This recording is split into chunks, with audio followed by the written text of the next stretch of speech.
जी हाँ दोस्तों, आज की इस वीडियो में हम आपको वाक्यों को शुद्ध करना बताएंगे और इसका मैंने आपको यहाँ पर ट्रिक भी बता रखा है। ठीक है, यहाँ पर देखिए दोस्तों, मैंने आपको ट्रिक भी बता रखा है इसका। ठीक है, कि इसके क्या नियम होते हैं वाक्यों को शुद्ध करने का। ठीक है, बिल्कुल आसान तरीका से बताएंगे। चूंकि आपको पता है दोस्तों कि 15-15 मार्क्स में आपको एक वाक्य का शुद्ध करना भी देता है। ठीक है, यानी कि गलत वाक्य दे देगा 5 और उसको आपको सही करना है। ठीक है, जो कि 15 मार्क्स में आता है।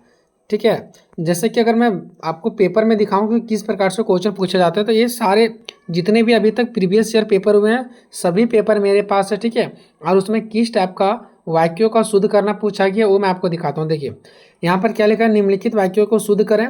जैसे मेरी माताजी खाना बना रही है, उसने अपना हस्ताक्षर किए। ये सब वाक्य गलत है, इसको आपको सही करना है और केवल 5 ही बनाना है। और हर एक क्वेश्चन 3 नंबर का है। पहला 3 नंबर का, दूसरा 3 नंबर का, तीसरा 3 नंबर का, चौथा 3 नंबर का, पांचवा 3 नंबर का, यानी 3-3 नंबर का। जरा सोचिए, बिना कोई मेहनत का आपको 15 नंबर मिल जाएगा।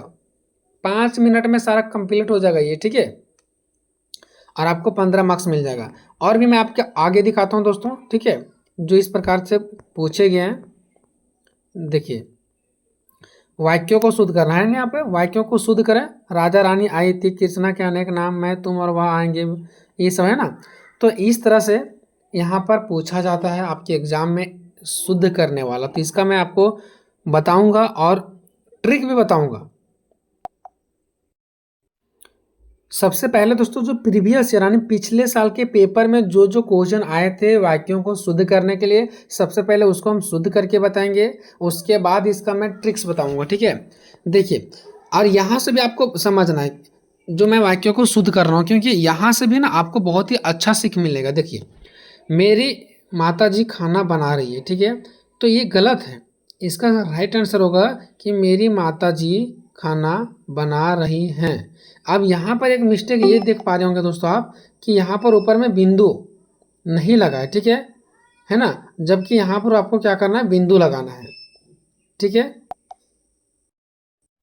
क्योंकि आपको पता है दोस्तों कहीं भी है इस तरह से नहीं होता है। ठीक है, दूसरा देखिए, उसने अपना हस्ताक्षर किए।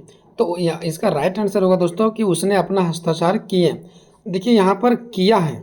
ठीक है, और यहाँ पर आपको क्या करना है, किए, क्योंकि किया जो है ना दोस्तों, इससे रिस्पेक्टेबल शब्द जो है ना वो नहीं बन रहा है। ठीक है, उसने अपना हस्ताक्षर किए, एक बहुवचन है। तो बहुवचन है तो इसलिए आपको किए भी क्या करना पड़ेगा, एक बहुवचन ही करना पड़ेगा।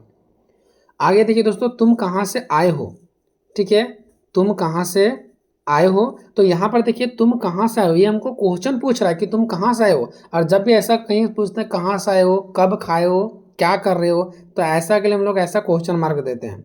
तो इसमें क्वेश्चन मार्क नहीं है, वही इसमें सिर्फ क्या दे देना, आपको क्वेश्चन मार्क दे देना है। ठीक है, आगे देखिए, बाजार से आई सीता, बाजार से आई सीता, और इसमें क्या आपको लगा हुआ दिख रहा है, क्वेश्चन मार्क लगा हुआ दिख रहा है। इसका मतलब है दोस्तों कि ये पूछना चाह रहा है कि क्या बाजार से सीता आई। ठीक है, क्वेश्चन मार्क जहां पर भी लगा हो इसका मतलब सवाल पूछ रहा है, यानी कि क्या सीता बाजार से आई। आग पानी से बुझ गया। ठीक है, तो यहाँ पर हम लिखेंगे आग पानी से बुझ गई। चूंकि जो आग है दोस्तों वो स्त्रीलिंग है, इसलिए गई का प्रयोग करेंगे, गया नहीं, गई। राजा रानी आई थी।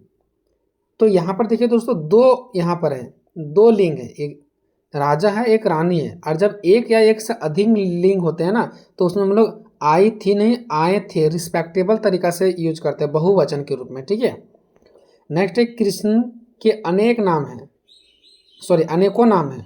तो यहाँ पर अनेकों बोलने की जरूरत नहीं है, चूंकि कृष्ण के अनेक नाम हैं यही वाक्य काफी है। क्यों, क्योंकि अनेक जो है वो ऑलरेडी बहुवचन है, तो अनेकों बोलने की जरूरत नहीं है।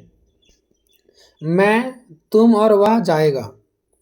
ठीक है, मैं तुम और वह जाएगा। तो ये वाक्य जो है ना दोस्तों, ये आप क्या कर सकते हैं, ये जो जाएगा ना, जैसे चूंकि यहाँ पर 1 2 3 एक से अधिक होगी यहाँ पर, तो जब एक से अधिक हो जाते हैं ना, तो जाएगा नहीं बल्कि जाएंगे का प्रयोग करते हैं। हालांकि मैंने यहाँ पर तुम, वह और मैं लिखा है, अगर आप चाहो तो ऐसे भी लिख सकते हो, मैं तुम और वह जाएगा नहीं, जाएंगे। आगे बच्चा मिठाई लेकर भागता हुआ घर आया। इसका राइट आंसर होगा बच्चा मिठाई लेकर भागते हुए घर आया, भागता हुआ नहीं, भागते हुए। ठीक है, नहीं आपको देखिए, जब वाक्य को बोल करके आप खुद ही एक दो बार उस वाक्य को रिपीट करोगे ना तो आपको खुद ही पता चल जाएगा कि सही क्या होना चाहिए। नेक्स्ट है सीता ने भात खाई, तो इसका राइट आंसर होगा सीता ने भात खाया। चूंकि भात जो हो दोस्तों पुल्लिंग है, ठीक है, इसलिए इसका जो क्रिया भी होगा वो भी क्या होगा, पुल्लिंग ही होगा, यानी सीता ने भात खाया।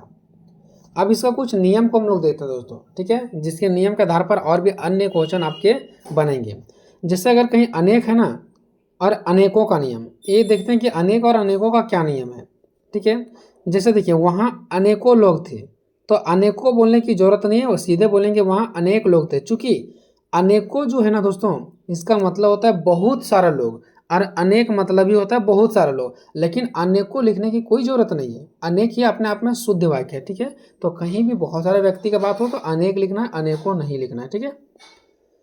ने विभक्ति का नियम, ने का चिन्ह देखते हैं। जैसे बात है कहीं कि सीता ने भात खाई, तो हम देख रहे हैं कि भात जो है वो क्या है, पुल्लिंग है, तो इसके अनुसार जो क्रिया है दोस्तों वो भी क्या हो जाएगा, पुल्लिंग ही होगा। चूंकि भात पुल्लिंग है इसलिए क्रिया भी क्या होगा, पुल्लिंग होगा। इसलिए हम बात करेंगे दोस्तों कि सीता ने भात खाया, ठीक है। चलिए आगे देखते हैं हम लोग, ठीक है। अब आगे में क्या है कि दो लिंग अगर दिए हो तो वो पुल्लिंग में और बहुवचन में बदल जाते हैं। जैसे देखिए राजा रानी दो को लिंग दिए हुए हैं, तो यहाँ पर जो है ना आई थी, ये पुल्लिंग में और बहुवचन में बदल जाएंगे। जैसे राजा रानी आए थे, दोनों देखिए पुल्लिंग में बदल गया और बहुवचन में बदल गया। नेक्स्ट है एक से अधिक अगर रहते हैं ना तो उसमें हम लोग जाएंगे, करेंगे, खाएंगे ऐसे लिखा रहता है, ठीक है। जैसे मैं, तुम और वह जाएगा, तो यहाँ पर तीन व्यक्ति है ना, जब तीन चीज़ें हैं या तो फिर एक से अधिक हो तो ऐसे कंडीशन में हम लोग जाएंगे का प्रयोग करते हैं। जैसे मैं, तुम और वह जाएंगे, करेंगे, खाएंगे, पिएंगे, ऐसे। सम्मानित व्यक्ति या बड़े बुजुर्ग व्यक्ति हो जिसको मुझे सामान्य करना, इज्जत देना है, तो उसमें भी हम लोग क्या यूज करते हैं, सो देखिए। जैसे है गुरुजी आ रहा है, तो आ रहा है नहीं, आ रहे हैं ऐसे यूज करेंगे। पिताजी आया नहीं, पिताजी आए हैं ऐसे यूज करेंगे, ठीक है। नेक्स्ट है शब्द का सही सजावट, और शब्दों का सही सजावट जरूरी दोस्तों। सबसे पहले आपको लिखना है कर्ता। कर्ता मतलब जो काम करने वाला, यानी कि जिसका भी नाम आता है उसको पहले, उसके बाद कर्म। कर्म मतलब है दोस्तों जिसके बारे में बात किया जा रहा है, उसके बाद जो भी काम हो रहा है। जैसे फॉर एग्जांपल जाता हूँ मैं घर, तो इसमें कर्ता कौन है दोस्तों, तो कर्ता है दोस्तों मैं। चूँकि जो व्यक्ति का नाम होता है उसी को पहले डालते हैं, तो मैं मतलब हम, तो इसको पहले डालेंगे। उसके बाद जिसके बारे में बात चल रहा है, किसके बारे में, घर के बारे में बात चल रहा है, तो घर को यहाँ पर पहले आपको लिखना है। उसके बाद जो काम हो रहा है, काम क्या हो रहा है, जाना का, जाता का, तो पहले जाता लिखना है उसके बाद, ठीक है। तो ये एक छोटा सा टिप्स था दोस्तों जो आपके वाक्यों को शुद्ध करने में बहुत ज़्यादा हेल्प करेगा। और एक इंपॉर्टेंट चीज़ बता दूं दोस्तों कि वाक्यों का शुद्ध करने के लिए जो आएगा ना वो सेकेंड सिटिंग वाले स्टूडेंट के पेपर में ज़्यादा आने की चांसेस है, ठीक है, ये बात ध्यान रखना है।